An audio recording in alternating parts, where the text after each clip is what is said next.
Oh, praise God, praise God. Alam niyo, ang tagal-tagal ko na nakabalik dito sa lugar namin sa Iloilo. Almost 30 years po akong nakabalik dito. At dito na ngayon ang aming bahay at lupa. Ito napakalapad po ito dito. Hallelujah. Ilang hektar po yan dito. Almost 25 hectares dati ang na ito ng aking lolo Paredes, yun nang ipinagbahagi-bahagi na ng gobyerno natin. At ito na ngayon po ang lugar namin sa Iloilo. Ang bahay po namin, ang bahay ng kapatid ko.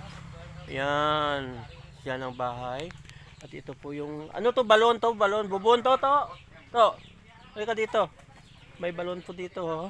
Yan ang balon. Ayan, oh, di motor, oh. Ayan ang balon ngayon, ginakuna namin ng tubig po dito. Libre lang po yan, walang bayad yan. Salamat kay Jesus dahil pinagkalooban na tayo ng ganitong mga lupain. Praise God, no? Thank you, Jesus.